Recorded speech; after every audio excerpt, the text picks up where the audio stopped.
her det er skulpturen Diskoskasteren. Og Diskoskasteren er en skulptur, der er 155 cm høj. Og den version, der ses her, det er i marmor. Og det er en romersk kopi af den originale. Af en græsk bronzeoriginal, som er lavet af skulpturen Nyon Marmor. Og skulpturen den står på Nationalmuseet i Palazzo Massimo i Rom. Og det menes, at skulpturen den er fremstillet i ca.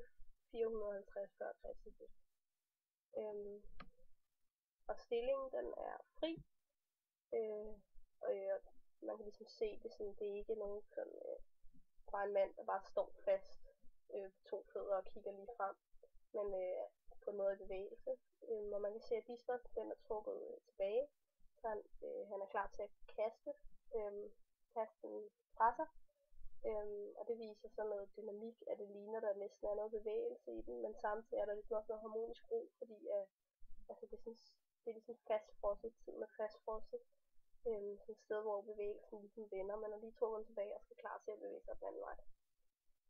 Og så er der ligesom en heroisk nøgenhed, fordi manden er nøgen. Og det er ligesom noget helt agtigt noget nærmest. Og man dyrker også gymnastik nøgen tilbage i den tid. Og så kan man se, at muskulaturen er markeret. Det er også ligesom noget, der så sådan noget helt agtigt og noget heroisk. Og så er der ligesom på en måde noget stivhed i skulpturen, og det er så fordi, at altså, det ser ikke ud til at være en særlig behagelig stilling. Det er ligesom lidt ubehageligt at stå på den måde, sådan helt drejet, samtidig med at man også vender fremad med kroppen. Og så er der også måske en lille smule lidt den strenge stil. Man kan se, at manden på skulpturen ikke smiler. Ja. Og så den her figur, den kan så perspektiveres til en anden, en nyere figur, nærmest en gengivelse af det.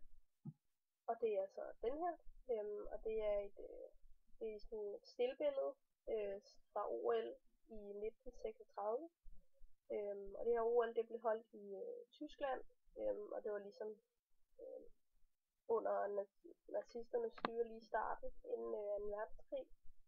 Og der så nazisterne den stærke og sunde menneskekrop som, eller det var et ideal for dem, så det var ligesom en måde at fremme det her og altså gengive en meget kendt skulptur, hvor man ligesom ser den sunde menneskekrop.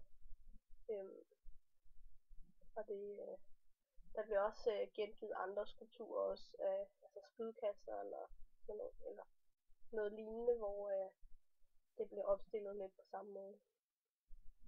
Ja, det var så det. Og vores gruppe den består af Marie og Albert og Christine.